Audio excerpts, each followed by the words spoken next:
with our 30-point checklist webinar. This is the first one in series 4 of our leadership webinar. We started this series, obviously, 3 years ago, and each year we've been adding on to it. So this is a piece of training that we think is important and is going to live on after we're finished tonight on our New York State PTA website. So the number one thing that I want to say is that we are going to be recording tonight. So we're going to run through our checklist and the webinar, and then stop the recording and then go on to answering your questions. So as your questions come up, you can put them in the chat box, but we're going to answer them after we run through the checklist and recording. So I am going to ask Rob, are you able to start the recording for me? Yes, I am. Let me see. Thank you. It is recording now. Okay, yeah, Patty, it's Linda. I did it. Sorry. Oh, okay, that's okay. All right, so welcome again. My name is Patty Frazier, and I am currently serving as the New York State PTA Treasurer, and I am the Designated Officer for Leadership Development. Joining me tonight to present the webinar is? My name is Rob Rios. I am the Leadership Development Coordinator for New York State PTA. And so we have our webinar tonight that we feel is great timing for our units that have been, in a different set of challenges than we've ever experienced in PTA before. And so we're hoping that this checklist is a tool that you choose to use now or whenever you feel is great for your unit. To go ahead and sort of assess how things are going in your unit. Rob and I are both on the New York State PTA Board and governance team, and one of our key roles is to make sure that our units stay and remain in good standing. And so this is one of the tools that we have that we like to share with you to help you assess your good standing. So I'm going to go ahead and turn over to Rob for the start of the presentation. The checklist, we did send a link out for that if you wanted to download it to go along with us. But if you need that now, Linda, you're still with us. You could put that in the chat box if somebody's looking for the checklist, if they wanted to print it quickly, right? Yes, I can do that. That's not I forgot to ask you that earlier. Okay, great. So we're going to go ahead and get started. And so Rob, let me do quickly the mission. So again, when we are doing anything for PTA, any type of activities, events, any type of planning, anytime we're, doing the work of PTA, we want to make sure that we do it with the mission at the front of what we're doing. And the mission you see here, the overall purpose of PTA is to make every child's potential a reality. By engaging and empowering families and communities to advocate for all children is the national PTA mission. The New York State PTA mission is very similar, just a little bit different way of reading the words. So we are a powerful voice for all children, a relevant resource for families and communities, and a strong advocate for the education and well-being of every child. So those are the things that we are going to keep in the forefront with whatever we do, whether it's looking at our bylaws, having a family fun night, or conducting our meetings. So here we go. You will see as we go through the checklist some very familiar titles, and all of the sections of our checklist are based on our New York State PTA resource guide, and the resource guide is accessible to everybody on the New York State PTA website, and we have the link here and we'll share it at the end of the presentation as well. And so now I'm going to turn it over to Rob. Great. Thanks, Patty. Let me just compliment Patty. This is a presentation that she's done before. I was very happy to take a look at it because it's a very simple kind of checklist of the 30 most important items, and it also does come from the New York State PTA resource guide, which means you can always reference the specific sections to get more in-depth information on each of these areas that we'll cover today. But again, this is a great resource presentation that she's done before, so I was very happy to join in doing this. Okay, so PTA Basics, right? So basically in the PTA Basics, we start with the elements that define what a unit needs to be in good standing. So we know that we have our bylaws, they need to be current, and so we need to just be aware of the expiration date. Okay, so real quick, just take a look at your bylaws. You're right, they have to be renewed every 3 years, so just make sure that you have annotated that. Also, you need to have made sure that you pay your insurance and invoices on time. So, and so that you pay your insurance and you receive your certificate. And the last thing is you also have to update your new officers in the member hub. Now, remember, for a unit to be in good standing, you need to have your updated bylaws, your paid insurance, and your updated officers in member hub, which requires a president or co-president, treasurer, and recording secretary. Also, as part of a unit being in good standing is to make sure that you have 25 members in that unit, or if you're a council, that you have at least 3 units that are in good standing. So those are kind of the PTA basics. On the President's Resource Guide, I like to, so I came with a small acronym as far as this is concerned, which is, I call it PPRE. So prepare, plan, record, and execute. So as a president, just make sure that you start to prepare your calendar for the year, all the meetings and the events, right? Start arranging your meetings with the district, with the Board of Ed, or with any elected officials, administrators, and principals, and schedule that ahead of time. I think one thing that we like to do is, as some of the PTA units, is make sure that if you coordinate with your principals ahead of time, maybe you can get that meeting schedule of your calendar dates in that welcome letter that goes out to all the new parents or the parents in your district. So that's always a good thing that we used to have. And depending on your size, you know, some districts also publish calendars, so you might be able to get your meeting schedules on the school calendars. Next thing is plan. Just plan to have your agenda. As a president, right, make sure you have your agenda ready. Remember, your first annual meetings have to be based on your bylaws, and that's important to make sure that you have annotated. Record. So the secretary establishes the quorum for the members present. And this is usually one of the questions that everybody asks. How many people do we need to get a quorum?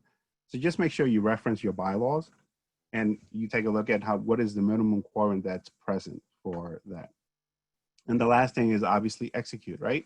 So as important as the first meeting is for your PTA, right, you have to make sure that your budget is in place, because that'll be one of the first motions that you do as your first meeting of the year, to make sure that your budget is approved so that you can actually conduct the business of the PTA. And then so you establish your motions and your quorums in those meetings. The PTA board. So the board's role is effectively to guide the policies in the association and how it runs, right? And this is important because you definitely want your PTA units to run effectively, efficiently, legally, and ethically.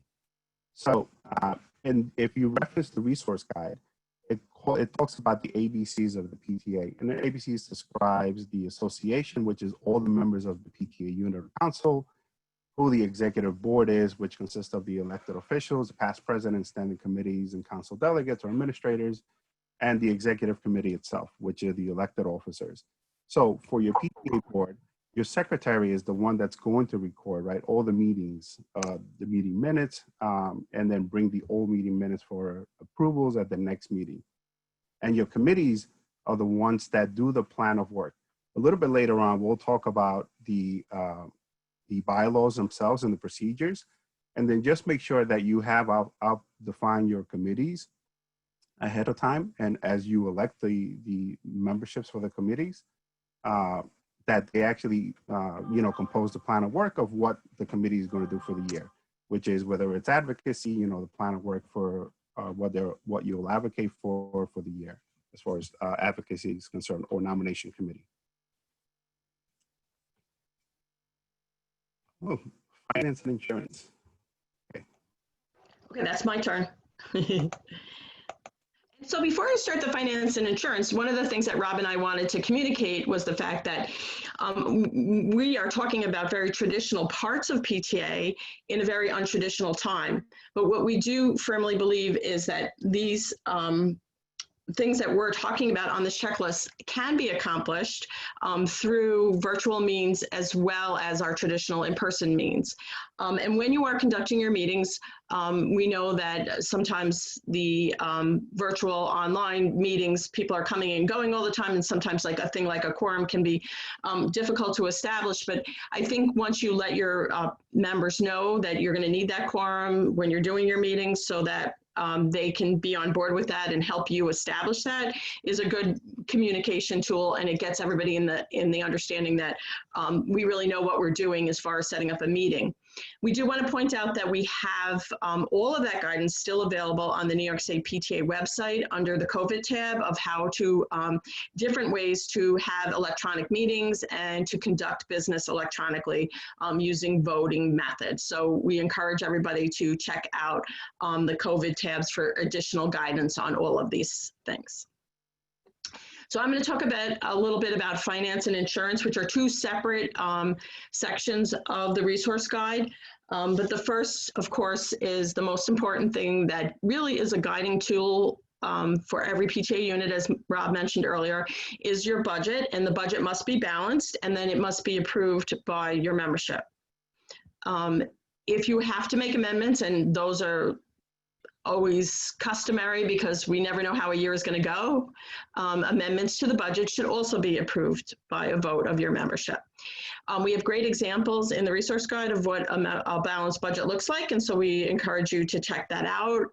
But again, I know these are in uncertain times financially, so it still is prudent for us to present a balanced budget for our members so they understand where the money is that we had going into the year and what money we have as we go throughout the year.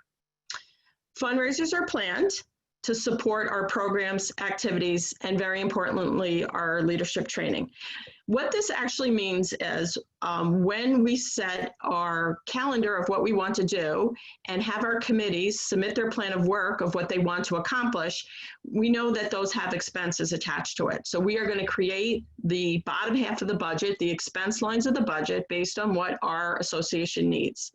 From there, once we know how much money we need to take care of our programs, activities, and leadership training, we will then decide how we are going to gain that income through what types of fundraisers. So again, it's important that we understand that it's a different type of budget than maybe your household budget where you say, oh, I have this much money coming in and I'm going to spend it this way or that way. I do want to just kind of point out to leadership training, that is a legitimate PTA expense and should appear on every unit, council, and region's budget. Just announced today is the registration for the New York State PTA annual meeting, which we are calling our Conference 2020. So I hope everybody has a chance to take a look at that. It's going to be a 3-day event that includes 18 different workshops for training. So leadership training is required by your officers in your bylaws and strongly recommended for your chair people in your bylaws. So this is a great opportunity for you to see New York State PTA in action and check off the box for leadership training as well. It is reasonably priced at $50 per attendee. And if you have any questions about how many delegates your unit is entitled to send for the voting purposes of that meeting, you can put that in the chat box and we can help you with that. And then the next item on our checklist is our checks are signed by 2 authorized PTA signatories. And the signatories are appointed by motion and approved by a vote of our membership. So in other words, when it's time to decide who is going to be signing the checks and having the authorization for your bank account, you really should make sure that a motion has been presented with those names and your membership has approved them. Typically, it is the president, the treasurer. We recommend a third person, usually a vice president, who wants to step up to become treasurer, or to become, well, yes, always treasurer, but to become president, so they are in tune with the business of the association. And I'm just going to point out right now that the checks with 2 signatures, when you are using checks, this is right now New York State PTA guidance, and we will continue with this guidance. You may be starting to see where this guidance in other states is not in effect any longer, but as of right now, this is New York State PTA guidance that we really feel is important for all of our units to maintain again, to authorize PTA signatures on checks.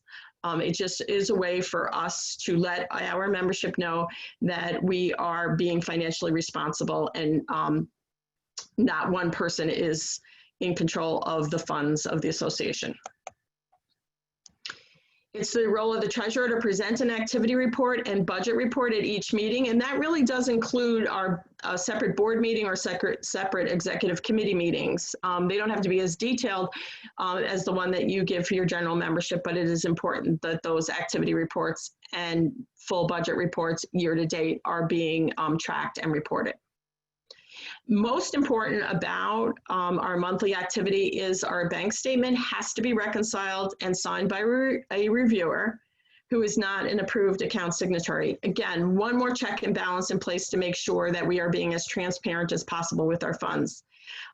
Once the bank statement is reconciled, that's retained by the treasurer, but the secretary should also it should be part of the report, and the secretary should note in the minutes who took care of the reconciliation. This has been long-term guidance by New York State PTA, and it is now a requirement of our insurance to maintain our insurance through AIM. We have an annual audit with a signed statement given at the first meeting of the succeeding school year. Again, this is a longstanding PTA guidance. It is part of your bylaws that you are required to conduct this annual audit. So please refer to your bylaws for the makeup of your committee and the reporting details about that. We do have examples of this in the resource guide for you to follow if you need the form from there. And also we are, as we will say with the form, your IRS reporting, if you feel that your audit and your IRS report are bigger than the treasurer or some of the volunteers want to take on, we do want to make it clear that if you want to hire a professional to help you with your audit and or your tax returns, that again is a legitimate PTA expense. It is tax time. The tax system opened up on July 1. To account for our fiscal year ending June 30th, and we have until November 15th to file. On behalf of all of our units, the New York State PTA does contract with the File 990 organization. If you are a PTA leader, you have probably been receiving your reminder emails from them if you haven't filed yet.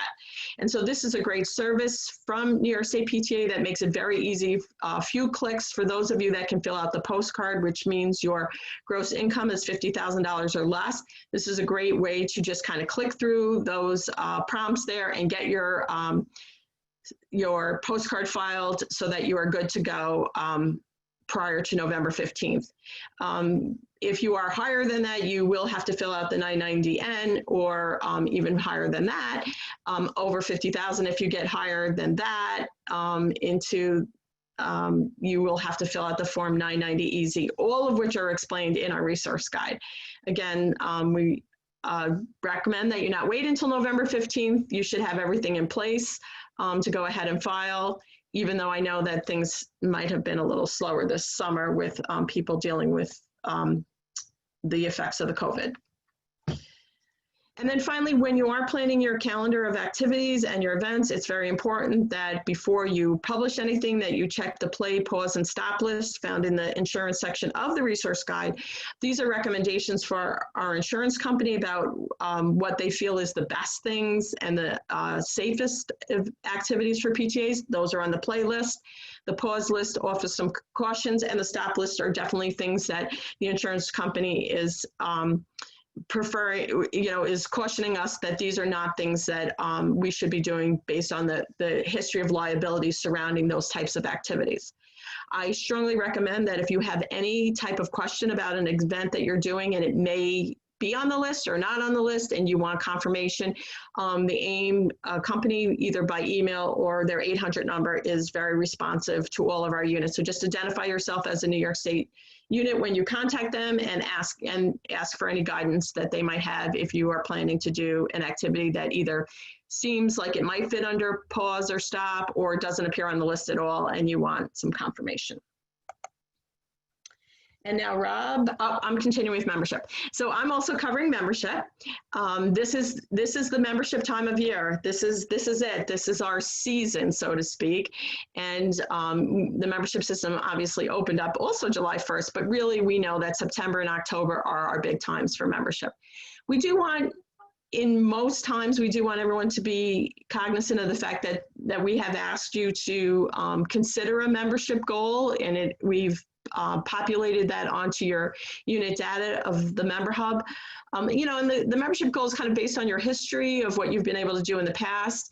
And it really is just a guidance again for you. This is what we feel that, you know, everybody should be contributing to the good standing of our association as a whole, as a state, you know, to keep us strong, to keep our voice powerful. So we want everybody to contribute towards that. And so we've put down a membership goal that we hope that you will consider when you're making your plans to run your membership campaign.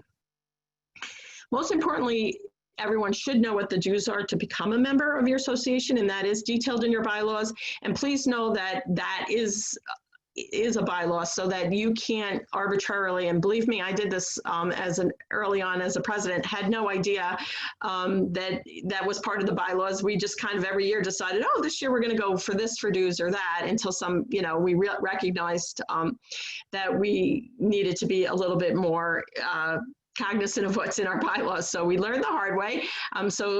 One more reason why this is on the checklist, and a lot of the things you'll find on the checklist are things that we've learned throughout the years from units, learning the hard way that getting off track is not always the best way for a PTA to stay strong. So check your bylaws for your dues. And if you feel you need a change in the dues amount, and I really highly recommend everybody putting a note next to that to think about this in February, so that if you want to change your dues amount for next year, you have plenty of time to get that bylaws amendment through.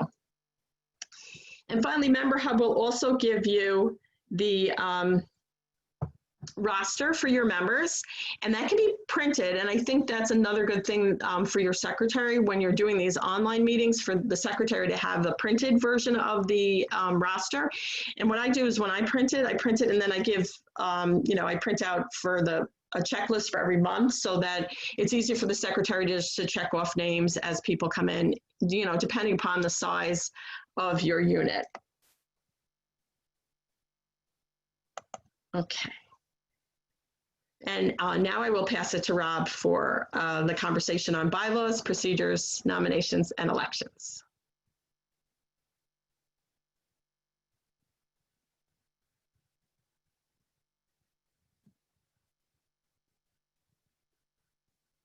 Do I still have you, Rob?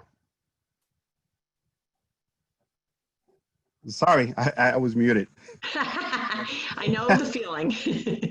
Thanks, Patty. So Patty is correct. The fastest way to get the association in trouble is overlooking some of the bylaws and the rules of the association itself. So, so the importance of bylaws and procedures and nominations, right? So the bylaws are the rules of your unit, and basically they cannot be changed without a previous notice, and they cannot be suspended. They're approved procedures, and some of the bylaws are today is fairly easy to actually update your bylaws on the website. And the bylaws do contain, for example, the amounts that your membership fees are the membership dues for your members are, and the composition of the nomination committee itself. So again, it's really important to make sure that your bylaws are updated every 3 years. And as one of the initial checklists, you just make sure that you know what that date is at the beginning of the year. The procedures themselves, the approved procedures and officers' bylaws have to be approved by the board member itself.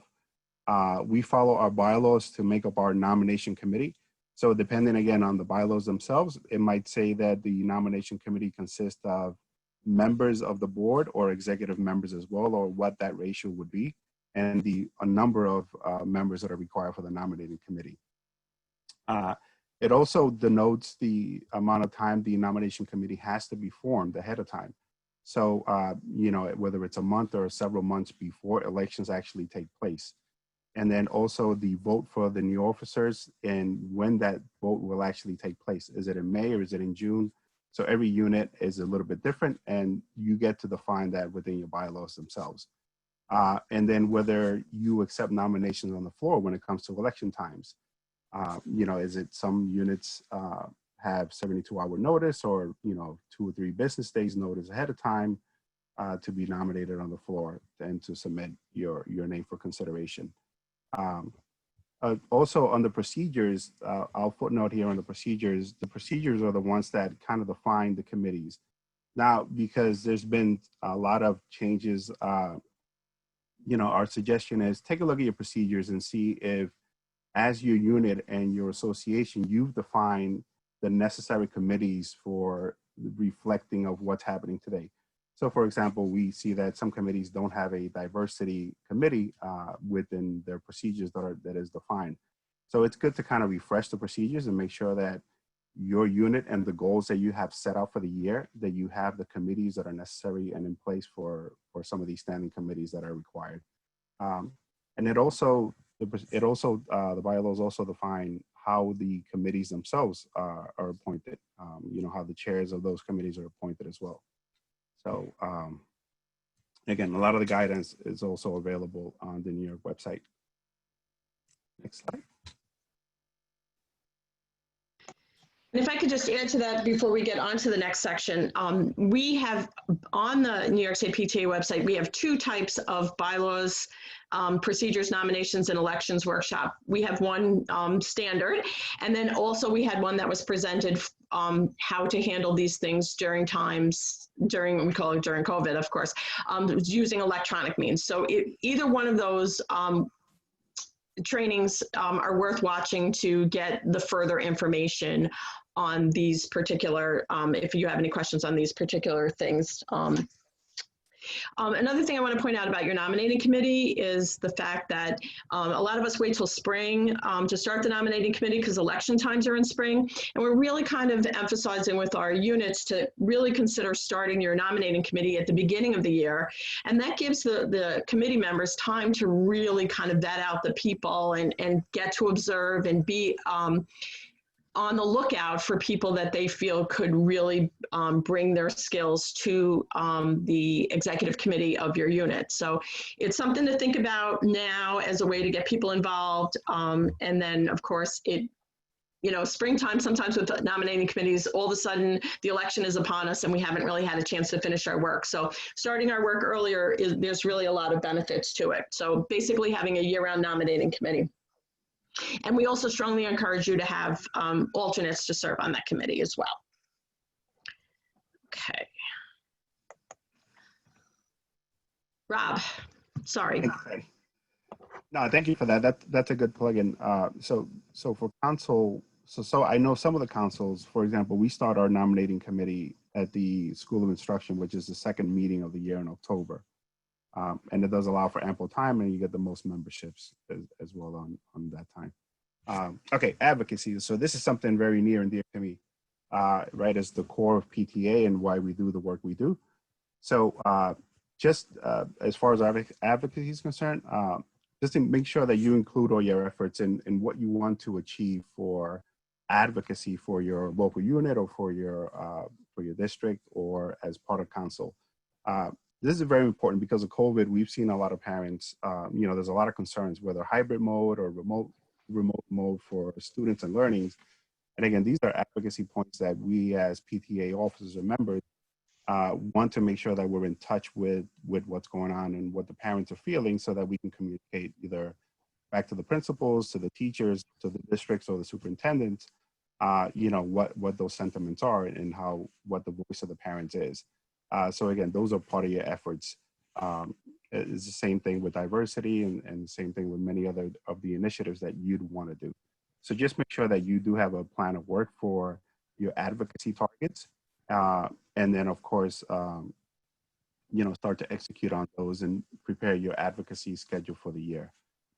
We also inform our members of the positions for New York State. New York State PTA has the Where We Stand, where we have our position papers. And you find, the resolutions, the position papers that are usually looked at during convention time. And this year, again, in our business meeting in November, the resolutions will be also presented. I believe they expire. They have to be renewed every 7 years. So you'll see several resolutions that will come up to the floor again for updates and passage. So, and that's another position of to get a good understanding of, so for example, if you want to advocate for tobacco or something that you see as a concern, you can always go to the New York State PTA website and take a look and see if we have a position paper or we have a resolution that you could reference to support your advocacy efforts locally. Again, the plugin, so we have on November 13th through 15th is when we'll have our business meeting, and then you'll see a lot of these, the resolutions and position papers that actually do take place as well. Thank you, Rob. And also, you know, watching the resolutions process is always one of the highlights of our annual meeting. And so typically we always have a little bit of a discussion on the resolutions, the updates, and the retentions that are happening around the Where We Stand positions on the Friday night prior to the vote. We're going to be doing that in late October, so we hope everybody looks for that information on the resolutions caucus that's going to be held. Even if you're, we hope all of you are going to be attending the conference, but if you can't, you can still chime, you know, check into the caucus just to hear some of the discussions about people's opinions and thoughts on the way our positions are worded and what their intent is and whether or not they're reading properly for what we all believe for our children, or if there's some edits or changes that need to be made. So it's a very interesting process to go through, and we encourage everyone to take an active role in that. Yeah, just one last quick footnote on that as well. And as you know, we have Leg Ed and Lobby Day at New York State PTA hosts once a year. And then you get to go in and advocate to the assembly members and your senators about the, you know, the positions of New York State PTA. So again, it's a great resource. So just as a takeaway as well, when you start to make your advocacy plan for the year, again, start setting up meetings for your either superintendent or your trustees, your board of trustees, or your elected officials within your city to actually advocate for issues that you want to raise awareness for as part of your advocacy plan. Thank you. Right, and I think it's important for us to think even just locally about advocacy efforts. You know, I'll just document a local school district here where, you know, the back to school reopening plan was getting a little convoluted, so to speak, and people weren't really understanding, and everybody was getting mixed messages about exactly what was happening.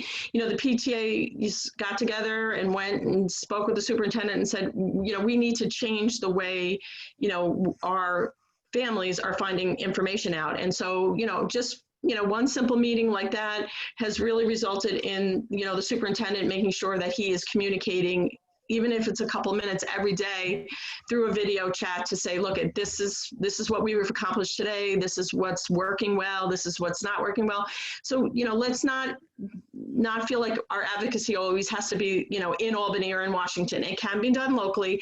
And we also highly recommend on the New York State PTA website, under the advocacy tab, there is an advocacy calendar that gives you great suggestions of something that you can do every month. And some of them are as simple as, you know, checking out the minutes from your school board meeting so that you're aware of that, or you know, reviewing a website that's of interest to a topic that might be important to your members. So advocacy can take many forms. It's just important that as an advocacy organization that we're all engaging in some form of it. And I'm going to plug for Rob.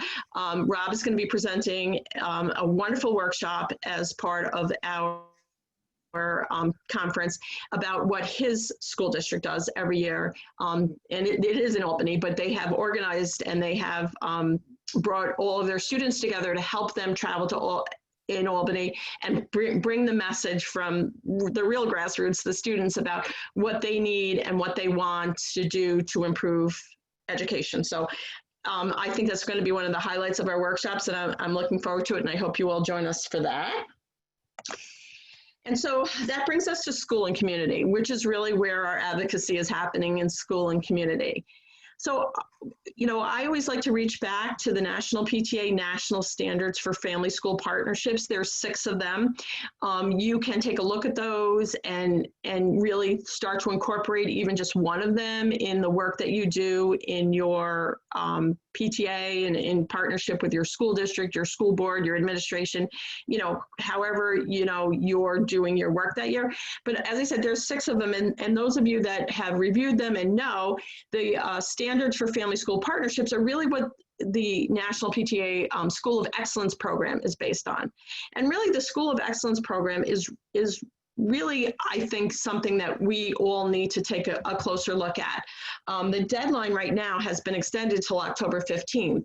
So even if you just sign up to get the information about it and don't choose to have your unit go through the School of Excellence process this year, and maybe it's something you put on for the future, it is good to just get the materials related to it, because it really does help you really put your school through the filter of really good family engagement. And it helps you to say, yes, we're doing great at this, we could do better at this. We find a lot of our schools that are parts of the School of Excellence really develop a really great relationship with the principal in their building to kind of bring about the different activities that they need to do to achieve the School of Excellence. But, you know, when you go by those school buildings and see the banner that states that this school building is a New York or a National PTA School of Excellence, it really is impressive, not only in the sense of the work that went into it and the pride that the families feel, but it's for the whole community. So I think I really urge everybody to take a look at that. And again, it just leads to good partnerships, because if we have the partnerships that we need with our teachers, with our principal, our school board, and our community, really we're all going to work together, especially during unexpected times like we're in now. I mean, there's just so many moving parts is the best way to describe it. And we all need to be working together for the benefit of our children. And everybody has, you know, I think everybody has what they think is the best way to get this done. We need to be listening and actively listening with each other. And when we have developed these relationships, that active listening will happen and the good conversations will follow. And again, that will only be a positive thing for our students. This is one of my favorite slides, because this is one of the things that really brings PTA to life. And so programs, awards, and recognitions. As a guide, we really ask our units, again, to show the communities, to show our members that we are not just a fundraising association. Our mission is more than that. Our mission really is for the potential of our children. It is to advocate and make sure that they have everything that they need to succeed in life. So as a rule, we want our units to consider 3 programs, 3 activities, 3 initiatives to every one of your fundraising activities. And really what that does for a unit is really kind of put them in the direction of doing fundraising activities that really matter and have weight. In other words, if you could come up and do just one key fundraiser that really brings, and if you let your members know, we're going to do this one fundraiser that we really want to kind of bring in the money that we need to support the activities that we have planned, I think it will help to get the buy-in, and it will also help balance out your year so it doesn't appear that the PTA is just there to constantly be asking for money. And really make sure that when you're interpreting this, that fundraising is really things that you advertise as a fundraiser. And again, we're not talking about when you have an ice cream social and you charge $3 for everybody to have a dish of ice cream, and it only costs you $2.70 per person to give them that, and there's 30 cents left over. That's not a fundraiser. We're really talking about things that we advertise as this is our fundraiser to support our PTA.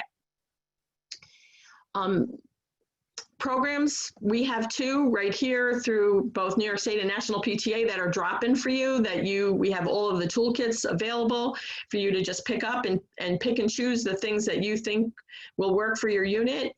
The New York State PTA Pick a Reading Partner program, also known as PARP, is a program that really is heavily used by our elementary schools, but really is something that is for every grade level.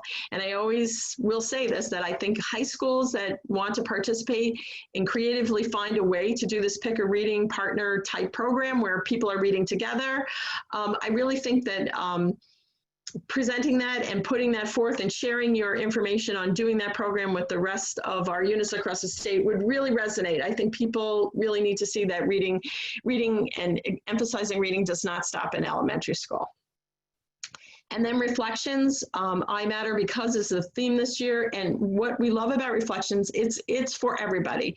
It is something that students can do at home. The students have different schedules right now, so they all have a chance to maybe find some free time to work on writing, work on photography, work on a dance choreography, and really, everybody's getting more comfortable with being on screen. And so, some of these things have to be filmed, your film production, your dance choreography. And so maybe, your students in your building will be able to participate and do this if you haven't thought about reflections before. And you can do reflections on so many levels. You can just keep it locally in your unit. If you feel like you want to go through that judging process and send it to the region and send it to the state, that's fine. You can do that. It's not required. It's not required that you ask for entries in every category as well. So again, it can be tailored.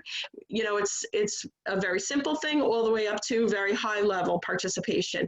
It's a program that we believe you could start simple and grow with. And I really encourage everybody to take a look at it this year. And finally, one of the things that I think is really important for us as a membership-based organization is to recognize our members, our partners, and our volunteers as best we can. I think there's no question that all of us do some form of staff appreciation, teacher appreciation. There's no question, and I think we do a great job with that. But I think sometimes we have to look back at our volunteers that are helping us, and really, that end of the year celebration can be a really great thing to, really single out some of your volunteers that have done great work on behalf of the students. Sometimes people print volunteer appreciation in their e-newsletters and that type of thing. Also another great thing. And then to reach out to partners. This situation, again, has given us the opportunity to reach out for partners that we might not normally do. Some of our local businesses to tie in and say, hey, we can't have our regular meeting, we can't have our regular fun nights, but if your restaurant, was willing to do a takeout special, some of our parents would feel good about going and get a takeout special and, bring that home. And then, we could all get on a Zoom together, meeting together and share the meal that way. So there's a lot of ways that we have partners that are helping us, and I think it's important that we thank them either just with our local, a certificate or a public thank you, but we do have a great selection of awards at the New York State PTA and National PTA level. One I would like to talk about is our Honorary Life Award, because really that is designed for us to give out to somebody who really embodies our mission. They don't necessarily have to be a member, but we just want to make sure that we're recognizing people that really are supporting our mission. And that's a great thing for our, those that are working closely with your school boards or your principals or that type of thing. So I encourage everybody to check those out. On the state website, we have a special drop-down menu for awards. Okay. And so now we're just going to be closing out the PowerPoint, and then we're going to move on to questions. So we're back to our resource guide. This is the lead document for every PTA leader. Everything that we talked about tonight, we kind of pulled out the highlights of what we think you need for the basic for your unit. But now you have the opportunity to kind of do a little bit deeper dive into any of these points that we gave by going to that section of the resource guide. The other thing that I want to point out is the fact that you have, as a unit council, you have your region as a great resource for help and assistance. And so I strongly encourage everybody to make sure that you are in contact with your region director. Every region has a structure of reaching out to their units. Some people have assistant directors, associate directors, the region director, everybody is there.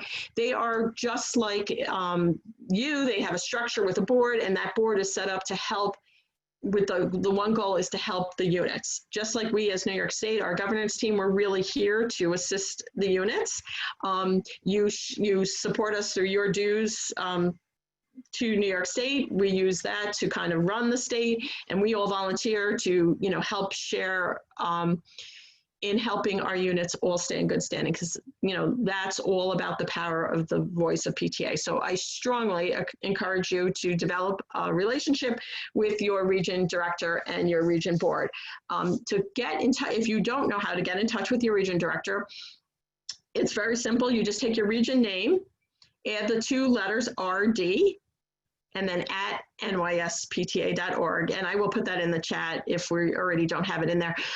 That is a great way to reach your region director. Even if you just want to say hello. I'm a former region director, and you know, we have the best intention of always being in touch with all of our units, but we have, you know, the region director has a lot of responsibilities going on too. So sometimes it's nice for the communication to go the other way and for a unit to reach out. So we are going to conclude the actual PowerPoint presentation for this. So and this will be posted on the website under our leadership webinar series. So we're going to stop the sharing and stop the recording, I think.